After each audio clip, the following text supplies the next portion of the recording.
Welcome everyone, it's Neil here from 3D Tutor, back today with one of the best and most comprehensive geometry nodes out there. Not to mention the most versatile. Give you the 3D Tutor plank node. And trust me, when I say this node's uses are limitless, you will definitely want this for any projects you're working on. So with all that said, let me show you this amazing Blender 4 geometry node. So first of all, you'll notice we have an empty viewport. We can actually bring in a cube, a sphere. It doesn't matter what you want to bring in to use as your plank base. So let's just press Shift A, and what we'll bring in is a UV sphere. And then what we're going to do is add modifier. Of course, we're going to pick the geometry node one, and then we're going to click the little down arrow here and click planks. And I've set this up so it will only bring in one plank first of all, and then you can work from there, going down all of these options to make it as user-friendly as possible. Now the first thing I want to show you is the count. So count, quite simply, the more planks you want, and you can actually scale these down as well if you needed to on the fly. Even when you've got all of these options, on, you can still scale it down to the scale that you actually want, so don't worry about that. Next of all then is the gap. We can actually change the gap between them, so you might want a rope bridge, or you might want a bridge going like this. It doesn't really matter. It's so versatile, this actual geometry node. You can basically create anything really, even down to barrels. So let's bring down the gap though a little bit, just so I can show you the rest of it. So I'm going to have my gap something like that. We can also got the option of shading smooth or shading flat. That's there as well. We've also then got the next option, which is the thickness. So you can see I can make these planks really thick or really thin, like so. We've next got the thickness randomness. So you'll always have a width, and then a width randomness, a length, and then a length randomness. So first of all, come in, get the planks the right size that you actually want them, and then mess around with the randomness in the actual dimensions. So you can see we've got a thickness randomness where we can actually make them a little bit thicker. And I recommend when you're doing anything like this, it's very small tweaks. It's not huge tweaks like this, so you don't really want anything like that. You just want really small tweaks on this. Just going to change up my thickness just a little bit, just make them a little bit thicker. And then what I'm going to do now is move down to the length. So again, we can change the length of these like so, and then we can also change the length randomness like so. And you can see already just how easy this node is to use and just how versatile it actually is. Next of all though is the best bit, and that is the deformation. So you can see that on here we've got a bend minimum, and we've got a bend maximum, so we can bend them both ways if we want to, or all the same way. And you can see just how easy it is to actually do that. And we've also got something which is the resolution here. Now, before we move on, what I will show you is you can also press Shift D and duplicate this, and the seed actually controls all of these things. So I just click the seed and you'll end up with a completely different array of planks, which means that you can just copy the plank and then just hit the seed, and you'll end up with round about the same thing as what you had, but just set out a little bit differently, meaning you can use it right across your projects. So now what we need to do, I'm just going to delete this out of the way, come back to this, and anytime that you've, kind of messed up or you've gone a little bit too far, just come in, right click and reset to default, right click and reset to default. Now again, I recommend that we just turn them up a little bit like so, turn these ones down a little bit like so, and then we end up with something like this. All right, the next one then is rotation random. So we can actually rotate these planks up and down like so. And we've got rotation randomness on the sides as well, so we can rotate them a little bit like so. And the best thing you'll notice is as well, that when I come to the width randomness, you will see if I bring this up, that the actual gap between them stays exactly the same, which is really important for when you're actually building something, because you don't want this gap to be kind of random. You want the gap to be the same. And it's very hard actually to create a node where these gaps stay the actual same. So what I'm going to do is I'm just going to turn up the width a little bit, and then the width randomness I'm going to turn up a little bit like so. And now we can see we've got a really nice variation. It gets better than that though, because what we can also do now, let's say we do have a bridge, is we can come in and actually mess around with the curvature like so. So really easy to bend it this way or to bend it that way.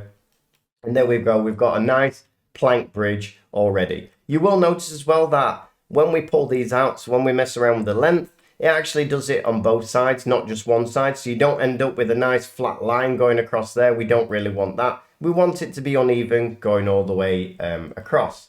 And it gets better than that, because what else you can do is you can mess around with the displacement. You will notice at the moment we have something that's the noise scale. We can actually come in and make these planks really battered and weathered just with a few clicks. So I'm going to come into my displacement. I'm going to start to turn this up very slowly, holding the shift button. And now you can see that we've got some wobbles in there. We can also then mess around with the noise scale, bring it all the way down, or bring it up and make it really tiny, which will give us lots and lots of bumps along there. So I'm going to say a little bit lower, like so. And now you can see we've got really uneven planks.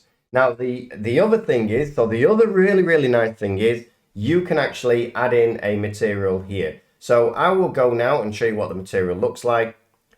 But once this loads up, you will see it actually looks really nice straight off the bat, because we've actually created a really beautiful material here that has actual edging built into it. So not only does it have edging built into it, so you can see these white parts along here look really cool straight off the bat, but also we've actually built into this a random color change based on islands. Now, as well as actually being able to bring in your own materials or use the materials that we're going to provide for you, you've also got the ability as well to change the UV scale. So let's say I want these planks to look, you know, the UVs to be a little bit tighter. All I can do is I can come in and put it on 1.5 and 1.5. And now you'll see that the UVs get much larger, or we can bring them down as well. So let's put them on 0.5 or 0.5, and all of this from the actual geometry node here. So you can see really handy, this one. So we have no need to unwrap our planks. We have no need to do anything. The only thing I would say, which I would do, so let me put it onto material,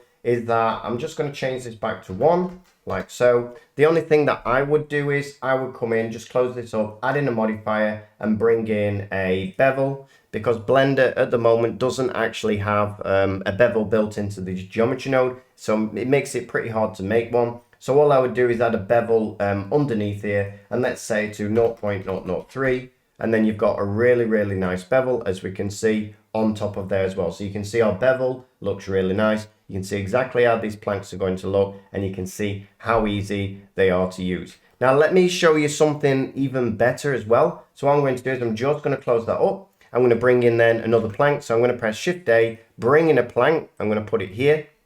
And then what I'm going to do is I'm going to add in a modifier, generate geometry nodes, click the down arrow, click planks. Let's bring this up a little bit. So let's bring the count up a little bit. And then what I'm going to do is I'm going to as well bring in a curve. So I'm going to press Shift A. I'm going to bring in a curve. So let's bring in a path.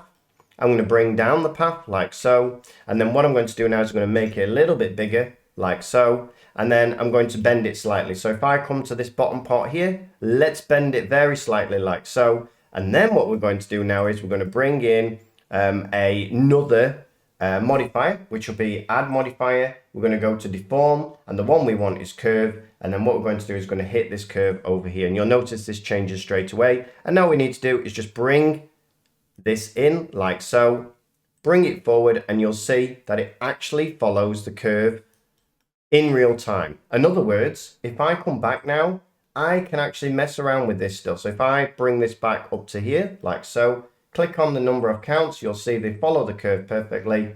And also, while we do that, we can actually as well change the bend, for instance. So we can change the bend, it follows the curve perfectly. And you can see now if I come into my curve, I can actually change this on the fly, and you can see how all the planks keep their same gap and they just follow this curve. You can even pull it up as well if needed, like so. And you can see just how easy this is to use. This is a bit of a game changer, guys, this plank one. It's basically took all of our expertise, everything we've learned, put it all together, and this is what we've ended up with. It is one of the best plank geometry nodes out there for sure. Finally, everyone, I'm just going to show you the geometry node now. So if I press Shift A and I'll bring in a cube, I'll add in the geometry node, which will be the planks. So let's add in the planks. And here we can see, if I pull this up, this is the actual geometry node layout. Now we will be putting these on our Gumroad. So you will be able to see the image of how this is actually set out and all of these parts here. It will be very hard still to build from this, but honestly, to go through this would take I don't know, a good 5 or 6 hours to actually create this, you know, on YouTube or something like that. But you're free to actually try and build your own. The other thing is you can see that the UVs here, this is how a UV unwrap is set up. You can see that this is basically unwrap now, ready to actually use. So before I forget, let me just show you a couple more things before I finish. So let's go back to modeling, and you will see if I press tab and I come into this one, let's just turn up the count a little bit. You will see if I turn off the material, so materials wood, turn it off. Let's bring in a new material, this gold one I've made, and you'll see automatically it just puts that in there for you. So really easy to change the actual material. Now let me come in and just change that back quickly to my wood. And then what I'm going to do is I'll just show you, once you've actually got your geometry node ready, everything's done in it, all then you can do is you can actually come, let's just apply the bevel again as well. So let's put this bevel on 0.003 like so, and then all I can do is come to object, convert to mesh, and there you go, your geometry node is actually done and ready. Now the other thing is, before I do that, let me just show you one more thing. If I come back to my geometry node, you will see you've got a resolution count here. Let's say you're doing something flat like this and you don't really need a lot of resolution, just turn this down to something like 5, and then you'll notice now if I come in, object, convert to mesh, and press tab, now you'll see that you've got a low polygon version of these planks, just in case you want to, you know, do something for mobile as well. So these geometry nodes are designed pretty much for the low end to the high end and everything in between. So before closing out everyone, we also have all of these geometry nodes to pick from, with all of them being up to the amazing standards you've come to expect from us here at 3D Tutor. Remember, we also use these geometry nodes. We use them in our courses, we use them on our builds, so we want them to be as easy and reliable to use as possible. Also, we do update these geometry nodes, so once you buy them, they're in the future, they will be updated, especially if they're not working for a new version of Blender or something like that. And what's more, we also have a commercial license for all of you out there who are using geometry nodes to create games, mobile games, as I've discussed. The 3D modeling space is changing fast, and with that, procedural model generation will be a huge thing in 2024. So stay ahead of the curve and create and learn in a much more productive way with a 3D Tutor geometry node library. I'm not kidding when I say this, I expect over the course of next year to have 100 geometry nodes in the 3D Tutor library. So everyone, thanks for watching, like and subscribe. Happy modeling everyone. Cheers.